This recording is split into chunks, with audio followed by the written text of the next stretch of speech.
Hello and welcome to the Angelati studio on day 2 at Charge 2016, the world's first energy branding conference. And we're now joined in the studio by Giuliano, partner at Brandactive. Philip, how are you doing today? Very good, thank you. How are you? I'm all good, I'm all good. I'm buzzing actually, looking forward to the Blue Lagoon I've tour. I've seen you buzzing, talking to everybody. You can't ask for a better setting than this, I know, right? I mean, we even had a rainbow at one point. Yeah, you don't get I saw that stuff. this morning, yeah. That was pretty nice. Well, let's get into the mix of this. Could we start off by, just for the purpose of people tuning in, and even for myself, setting the record straight, giving us a bit about Brandactive and your role as partner there? Yeah, Brandactive fits in a pretty unique niche within the branding space. We don't create brands, we don't define brands, we don't do creative design. So when people say, "Oh, well, you run a branding firm," all the things that they think about, we don't actually do. So I always have to qualify that when I talk to people. But what we do is help people really find the money and get done the things that they want to get done. Right, so it's much more the implementation side of things. It's much more of the management consultant side of a rebranding program. So we come into a situation, a merger, an acquisition, of which there's a lot in the energy sector, particularly in the United States right now, or a rebranding situation, and we tell people how much it's going to cost, how they can find the money, how they can find additional funding for that stuff, and then how they get the job done, how they structure people, organize people, plan the project, execute the project. That's really interesting you say that, because one of the key standout points at the conference so far has been clarifying some of these points of view and understanding what it is you're actually talking about. Yeah. And when I say Brandactive, what comes to my mind is brand activation. Right. Is that sort of the play on words you were going for? Well, people get confused with brand activation now, because now agencies are taking on brand activation, and that's meaning much more of like a brand engagement, internal engagement. How do we get people to live the brand and educate people on the brand and things of that nature? So it gets a little bit more convoluted. I think 19 years ago when we started this business, brand activation meant how do we get this done, right? And now it's sort of evolved into something bigger, and we still stay in the how do we get this done element of the whole thing. So okay, well, so you've been in business for well over 20 years now, so clearly getting close to, yeah, exactly. so how do we get this done is still a big part of the conversation. And becoming much bigger, actually, yeah. Okay, yeah. Well, that puts things into perspective, because obviously, you span a number of sectors that you've worked on. Yeah. How do you view the power and utility sector and in this respect? In terms of actually getting things done, what's your take on that? It's a difficult sector, honestly. When it comes to branding in general, it's a very difficult sector, I would say. Just trying to push an idea through in a sector that's so operationally oriented. We'll invest tons of money in exploration, or we'll invest tons of money in generation, or we'll invest tons of money in whatever the project might be, but trying to convince an executive group to invest in something as esoteric as branding, not so much, particularly when there's less competitive pressures, than in other industries and stuff like that. So the perspective is fairly low, to be honest, of the energy and utility sector, but the opportunity is so massive. And the opportunity for a CMO, a really good forward-thinking, driven CMO, to become more of an operational leader in a branding program and really start taking charge of things that are typically outside of the marketing realm that affect brand impact. It's a huge opportunity for someone that really takes that, and then a CMO, a CEO or an executive team that can really digest why this is such a valuable thing to do.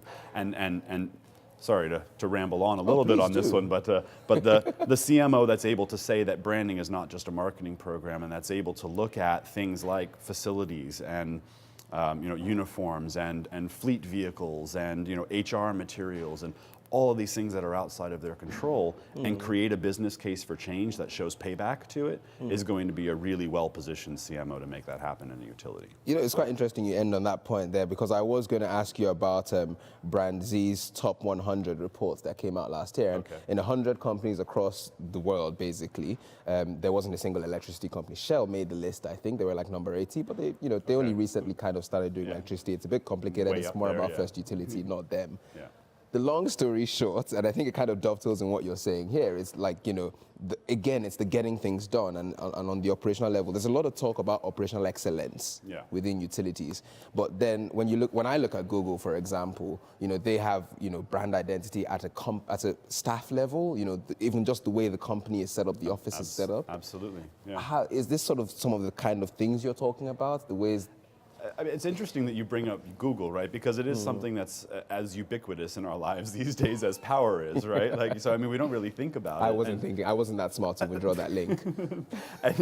and yet, you know, we all identify with it, right? And we all identify with it as being, you know, dynamic. We all identify with it as being, you know, a culture that you want to participate in, and things of that nature. And, you know, there is definitely a gap for an energy company to be something like that, right? You would think.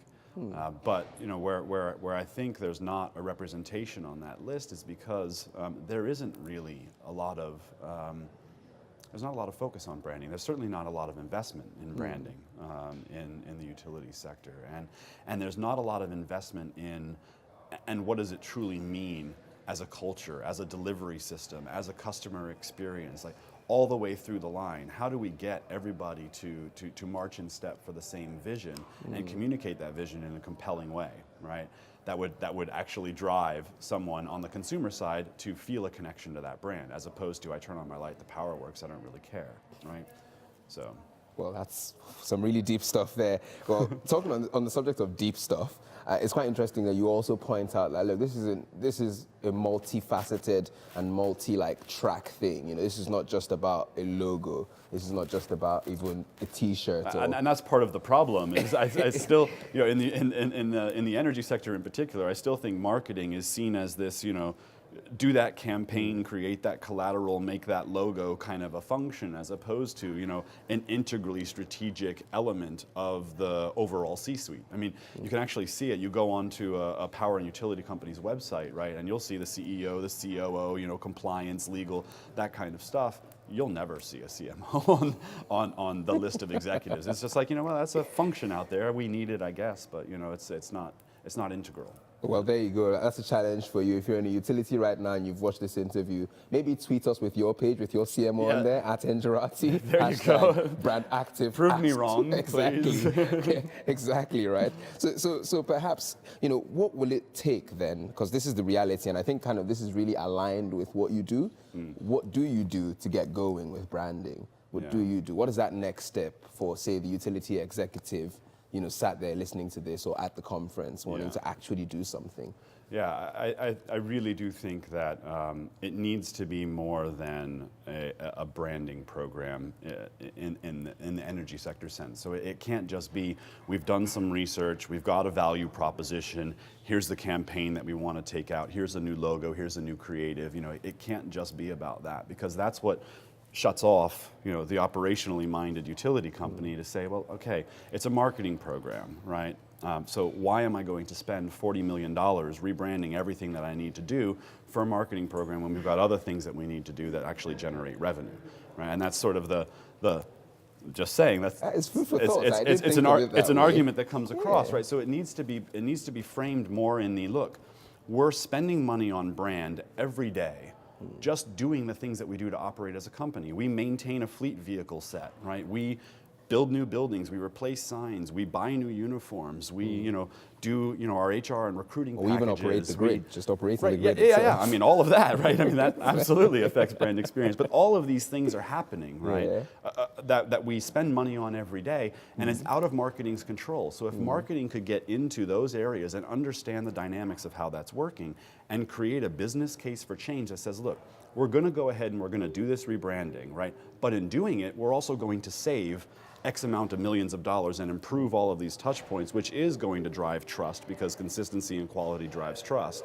It is going to drive trust, it is going to drive revenue, it is going to drive our ability to innovate. Like, all of those other factors play into it, as opposed to we've done this research, we need a new position, here's our new logo to communicate it, and off we go. So. Well, Philip, I think that's a brilliant place for us to bring this interview to a close, so thank you very much. Yeah, you're welcome, and thank you for watching, everybody. Of course, thank you as well for watching this interview. If you'd like to hear more about branding, brand value, marketing, and actually getting things done, please feel free to check out the other interviews on your screen. Check out Brandactive's website or also Engerati for more insights. Thank you.